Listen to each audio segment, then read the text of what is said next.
Greetings to all the listeners of Segment 2. The TED-Ed video on the Magellanes Expedition and the China ship multimedia feature on South China Morning Post serve as a nice segue to the Spanish colonial period. I hope by now you've gotten used to our audio lecture and podcast format.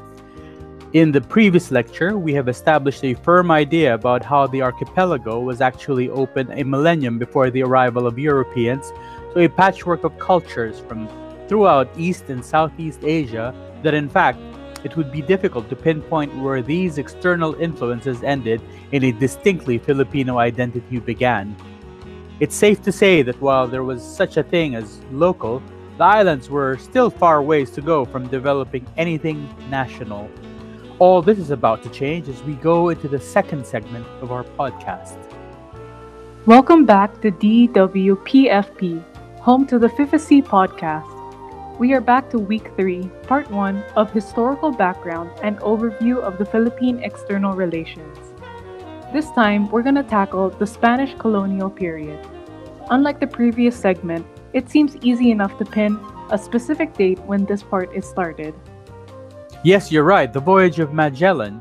I won't go too much into the details before, during, and after the arrival of the great Portuguese explorer to our shores in March 1521. Our listeners should also know that this took part in what historians call the Age of Exploration, which in the past was referred to using an entirely Europe-centric term, the Age of Discovery. Our listeners are probably aware, if not fluent, in the arguments why this term became problematic and thus had to be changed. Good of you to point that out. Perhaps anyone steeped in the world news or popular culture, such as in Black Panther, would know why. Millennials and Gen Z, to which all of our students belong, operate more or less from a very postmodern frame of reference, whether or not they are aware of it. That's an excellent observation. In the end, with all the information that is available to us, there's hardly any facet of life now that goes unexamined or uncriticized, and I certainly hope that our listeners count themselves as part of this grand ongoing tradition. I don't think it's just a matter of being cynical towards the received narratives, especially from previous generations, but I agree with you that this examination of traditional historical narratives, whether it's against Columbus or Magellan, or of European colonialism and its mission civilisatrice, to use a French term, or manifest destiny, to use an American term, is very much part of this postmodernist movement that got kickstarted in the wake of the devastation of World War II. So there's an attitude of skepticism, irony, or rejection towards what it describes as the grand narratives and ideologies of modernism, many of which are just socially conditioned value systems. Oh gosh, that is so true. In other words, nothing is sacred anymore, and we can certainly detect a kind of queasiness among young people in simply accepting the universal valid of binary oppositions, stable identity, hierarchy, and categorization.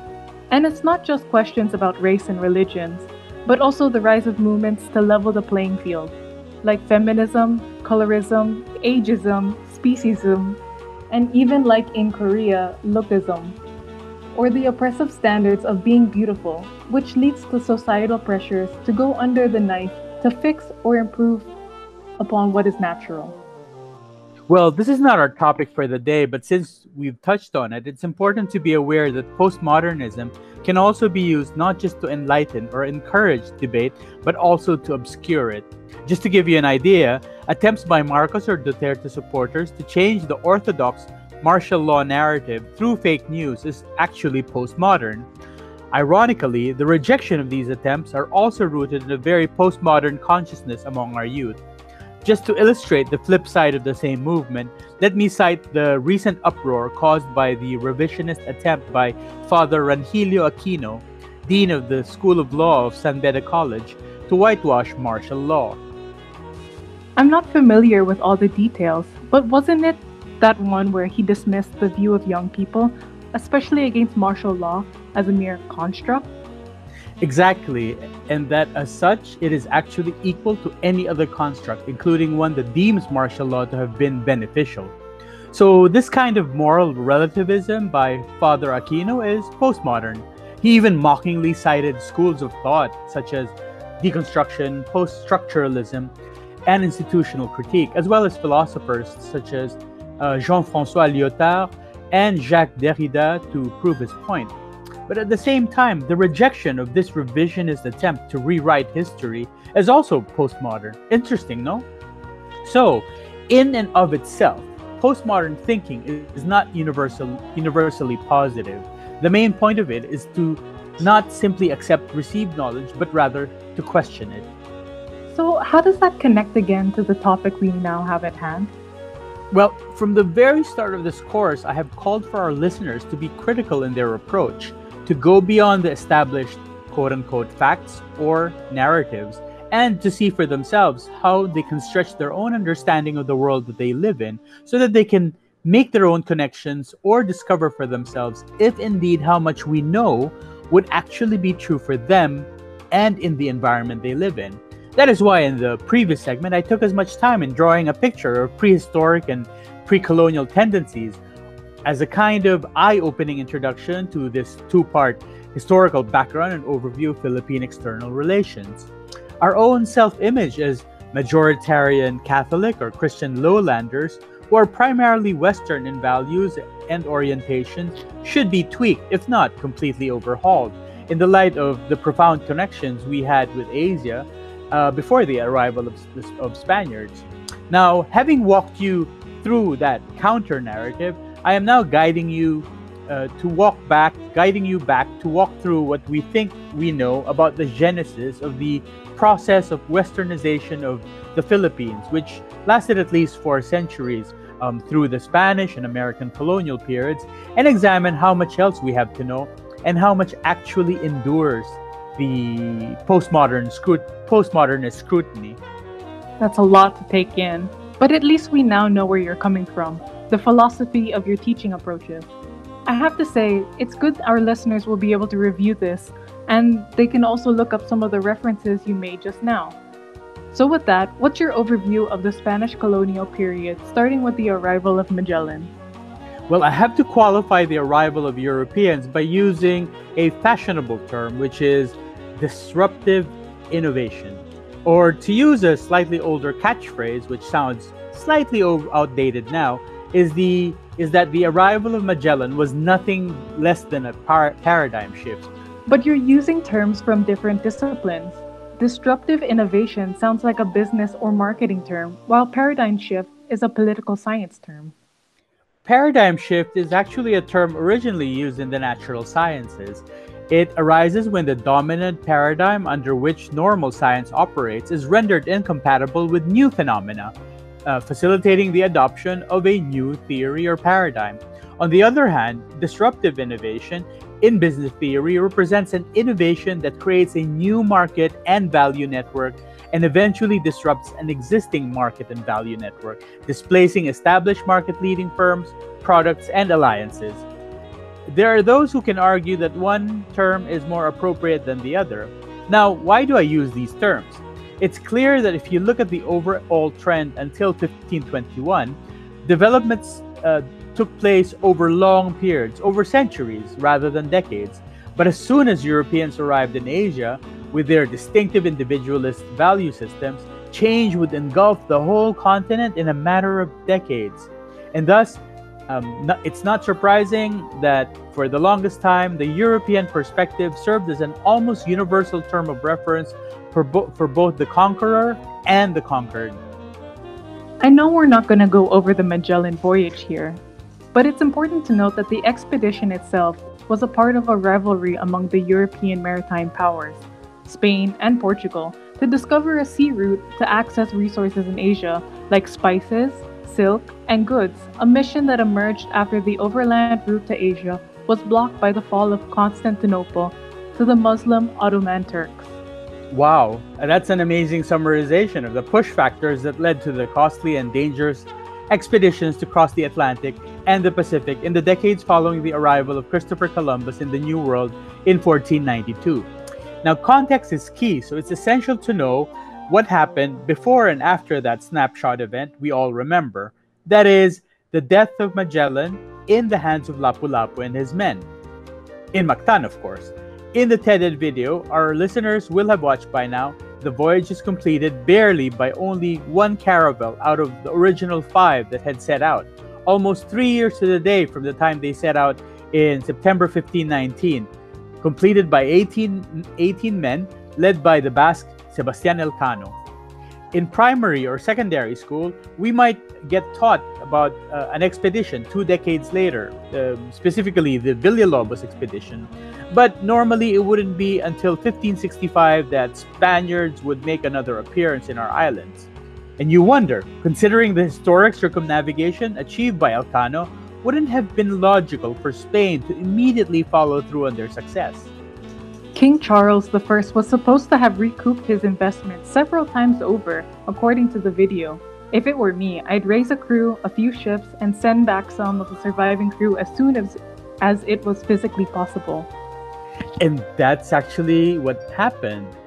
Spain tried thrice in the same decade to follow through and get the whole sailing to the west to get to the east thing right. Less than 3 years after Elcano got back in 1522, 7 vessels were fitted, given a crew of 450 men, led by García Jofre de Loaiza. Setting off in July 1525, the Loaiza expedition ended in tragedy with both the captain, Loaiza, and the co-captain, none other than Sebastián Elcano, dying within days of each other at sea a year after, which is in July 1526. Only one galleon reaching the Spice Islands after stopping in Visayas and Mindanao, and one galleon even disappearing off the face of this earth, never to be seen again. Only 25 men survived to return to Spain in 1536, after being arrested and imprisoned by the Portuguese in the Moluccas. Only 9 months after the departure of the Loaiza expedition, a new fleet, and this is the second one, led by Sebastián Cabot, left Spain in April 1526 on a similar mission to settle the Moluccas, or the Spice Islands. Upon reaching Brazil, Cabot just abandoned his mission to go off treasure hunting. The third expedition, led by Álvaro de Saavedra, set off in October 1527. And by now, you've noted that Spain has been bankrolling one expedition after another for 3 years straight, 1525, 1526, and 1527. And this time, it left from Mexico. They did reach Mindanao, but their object was really the Moluccas, and they had a bad run-in with Portugal again after both Saavedra and the second-in-command, Pedro Lasso, also died. Spain didn't seem to get a break at all. But in the next expedition, Spain would finally appear more decisively in Philippine historical accounts in the Villalobos expedition. Indeed, it wasn't until 15 years later, after this Saavedra expedition, that Spain would try to sail west again, like the last time, from Mexico, not for the Moluccas, where Portugal had firmly established itself, but for Las Islas del Poniente. Poniente meaning sunset in Spanish. So this translates actually to the islands of the west, which is the name the Philippines was called by in that time. The famous expedition led by Ruy López de Villalobos, that's his full name, which left Jalisco in Mexico in November 1522, distinguished itself for naming the islands in honor of the crown prince, the Prince of Asturias, who would eventually be crowned King Philip II a dozen years later. Then finally we have the decisive expedition of Miguel López de Legaspi, who became the first Governor-General of the Philippine Islands, right? Yes, but not just the Philippines, remember, but the entire Spanish East Indies, which also encompassed Guam and the Mariana Islands. After so many failed expeditions, you see the Spaniards quickly coming into their own. They encountered Indianized polities in Cebu and Samar, a Buddhist polity in Panay, and Muslim polities in Mindoro, Tondo, Bulacan, and Pampanga, all of which the Spaniards either befriended or defeated. After defeating hostile Muslim groups in the Battle of Bangkusay and concluding a peace pact with the Indianized rulers of Manila, Raja Sulaiman and Lacandula, Legaspi was able to establish a settlement in Manila in 1571. They weren't able to subdue Mindanao, the inland Igorot of the Cordilleras, or the Zambal tribes of Zambales, at that time, but Central Visayas fell completely under their control. Apart from establishing Manila's capital, the expedition to the Philippines effectively created the Trans-Pacific Manila Galleon trade, in which silver mined from Mexico and Potosi was exchanged for Chinese silk, porcelain, Indonesian spices, Indian gems, and other goods precious to Europe at the time. The trade route, discovered by the Basque navigator Father Andres de Urdaneta, a survivor of the Loíza expedition, formed an important commercial link between Latin America and the Asia Pacific, with the trade products even carried over to Europe via the Havana galleons, while heavily financing the Spanish Empire. The introduction of Western ingredients, goods, and imperialism brought about the Hispanization of the Philippines. The Manila Galleon, or the China ships, are discussed in great detail in the four-part South China Morning Post multimedia feature. Anyway, for the next 333 years, from 1565, when Spain first established a colony in the country, until the Treaty of Paris on 10th December 1898, the Philippines was a Spanish colony. Oh, you make it sound like destiny. Looking at the Philippines' prime location, forming the eastern edge of continental Asia between Taiwan and Indonesia, and the long distance from New Spain, weren't there any rivals that challenged its rule? That question is such a setup. Well, the short and sweet answer to that is several, in fact. Now, let's see if I can name them. Let's start with China. So there's the Chinese pirate Lin Feng, or as we know him better in Hokkien, Lim Hong, or because of the honorific, Lim Ahong or Limahong, who led a band of Chinese and Japanese merchant pirates to attack northern Philippines in Manila in 1574. Then there were the remnants of the Ming Dynasty operating from Taiwan, led by Zheng Chenggong, Prince of Yanping, better known to posterity as Kusinga, who threatened to attack Manila in 1662, forcing the Spanish to divide its forces that were trying to subdue Mindanao and abandon its garrison in the Moluccas. Then there were the Japanese, first as pirates in Pangasinan in 1572 and in Cagayan River in 1582, both times in battles that were won by the Spanish, and they then later plans to invade the Philippines by the warlord Toyotomi Hideyoshi in the 1590s, a threat that was only dissipated after Japan's failure to invade Korea due to its naval weakness. Then under the Tokugawa shoguns, two daimyos of Shimabara in Nagasaki, the family of the Matsukuras, made plans in 1630 and 1637 to invade the islands. But again, naval shortcomings and lack of proper siege weapons, plus the Spanish fortress in Taiwan, eventually put paid to such plans. Now, going back to the first decades of Spanish rule of the islands, the Bruneian Empire, with its Muslim island allies in Manila, Sulu, and Maguindanao, needed to be put down if the incipient colony had any chance of survival. So the Spanish and their non-Muslim allies in the Visayas and Butuan attacked Brunei in 1578 to effectively end this threat. Now, the next menace to Spain, let's see, and the lucrative Manila-Acapulco trade was the Dutch, which actually was at war with Spain for 80 years. Of course, it's perhaps you would know this as the 80-Year War, naturally. In the East Indies, Dutch privateers would constantly harass the coasts of Manila Bay and its environs to cut Spanish trade with East Asia, but to little effect. When the Dutch managed to drive Spain out of Taiwan in 1642, they became sufficiently convinced that they could take Manila, so in 1646, they launched a full-scale attack from Batavia, which is now known as Jakarta, to conquer the islands. Now, despite being outmanned and outgunned, the Spanish Armada eked out a series of victories in 5 naval battles from March to October 1646, and all of these are collectively called La Naval de Manila, which are still celebrated as a miracle thanks to the intercession of the Virgin Mary. Finally, there's the famous British occupation of Manila in 1762 and 1764, which was an extension of the 7 Years' War between the British and the French after Spain sided with France. Now, due to stiff local resistance, the British controlled Manila and the port city of Cavite, but not the whole country. Britain would conduct a raid on Manila and attack Zamboanga again during the French Revolutionary War in 1798, but would never threaten the islands once more. But if Spain did so well in resisting or defending against foreign invasion or attacks from all sides in its 333 years in the Philippines, what were the factors that led to the end of its rule over the islands?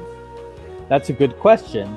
As established in the detailed South China Morning Post article, for much of the Spanish colonial period, the Philippines was part of the Mexico-based Viceroyalty of New Spain, which included much of North America, parts of the Caribbean, and all of Central America, as well as northern parts of South America.